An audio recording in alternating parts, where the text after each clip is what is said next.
दोस्तों, हमारे भारत इतिहास में एक से एक राजा रानी ने जन्म लिया।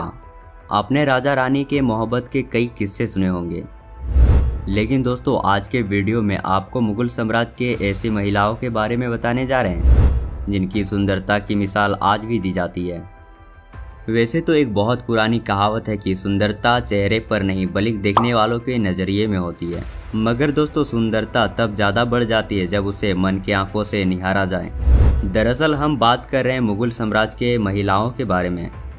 अगर उससे पहले आप क्रसार यूट्यूब चैनल पे नए हो तो वीडियो को लाइक एंड चैनल को भी सब्सक्राइब करना ना भूलिएगा। हमारे वीडियो के नंबर 1 में है खानजादा बेगम, जो कि उमर शेख मिर्ज़ा और उनकी पहली पत्नी कुतुब निगर खानम की सबसे बड़ी बेटी थी और मुगलिस्तान की राजकुमारी थी। और आपको बता दें कि बाबर खानजादा का छोटा भाई था और ऐसा भी कहा जाता है कि उसका जीवन प्रमुख रूप से बलिदानों और आगाज़ से भरा हुआ था। नंबर 2, सलीमा सुल्तान बेगम। यह मुगल साम्राज्य और अकबर की सबसे खूबसूरत बेगम में से एक थी, जो कि तैमूरी राजवंश से ताल्लुक़ रखती थी। इसका जन्म 23 फरवरी 1539 को हुआ था। इनके पिता का नाम नूरुद्दीन था और ऐसा भी बताया जाता है कि सलीमा बेगम अकबर की दूसरी पत्नी थी। इससे पहले उसका विवाह बैरह खां से करवा दिया था। सलीमा बेगम दिल की बेहद साफ और सच्चाई पर चलने वाली इंसान थी। उन्होंने अकबर को कई बार बचाया और ये भी कहा जाता है कि उनकी कब्र आगरा में आज भी मौजूद है। नंबर 3, नूरजहां, जो कि बादशाह अकबर के प्रधान की बेटी थी। वो बहुत सुंदर थी और सुंदर होने के साथ साथ उसमें और भी बहुत सारे गुण थे, जो कि उसकी 17 साल की उम्र में उसका विवाह अली कुली नाम का एक साहसी ईरानी से हुआ था। और साल 1607 में जहांगीर के दूतों ने नूरजहां के पति को मार डाला। इसके बाद नूरजहां को जहांगीर के हरम में डाला गया और साल 1611 में जहांगीर ने नूरजहां से शादी कर ली और सम्राट जहांगीर की 21वीं पत्नी बन गई थी।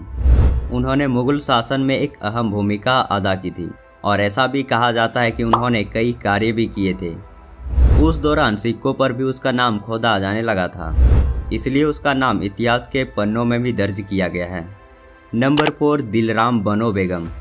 जिस तरह मुगल बादशाह शाहजहां ने मुमताज़ के लिए ताजमहल बनवाए थे, ठीक उसी तरह औरंगजेब भी दिलराम बनो बेगम से बहुत ज़्यादा प्यार करते थे। दिलराम बनो बेगम औरंगजेब की पहली पत्नी थी। औरंगजेब और दिलराम बनो बेगम की शादी को लेकर इतिहासकारों ने बहुत कुछ बताए हैं और ऐसा भी कहा जाता है कि उनकी शादी 1637 में हुई थी और उनके 5 बच्चे हुए थे। औरंगजेब के शासन में दिलराम बनो बेगम के पास कई पावर रही और मुगल सल्तनत में उसका भी दखल रहा। 1657 में दिलराम बनो बेगम की मौत होने के बाद उनकी याद में मकबरा बनवाया गया था।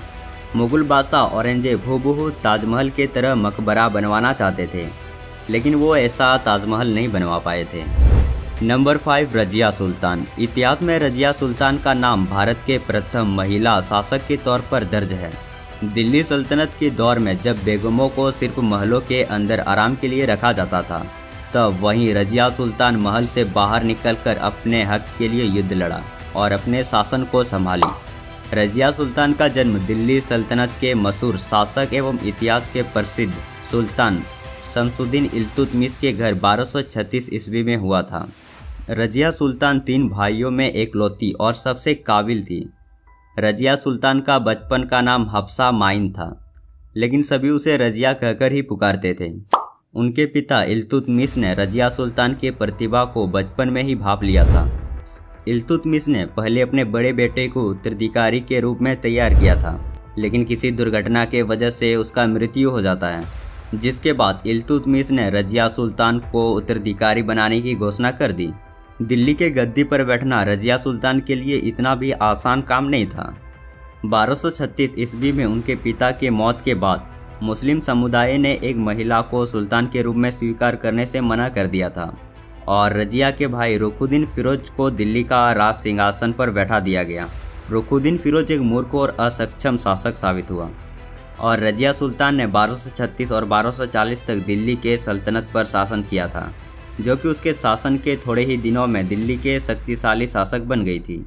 तो दोस्तों छोटी सी इन्फॉर्मेशन आपको कैसी लगी कमेंट सेक्शन में बताना ना भूलिएगा और ऐसे ही ज़बरदस्त कंटेंट देखने के लिए आप हमारे क्रसार यूट्यूब चैनल को भी सब्सक्राइब कर सकते हो।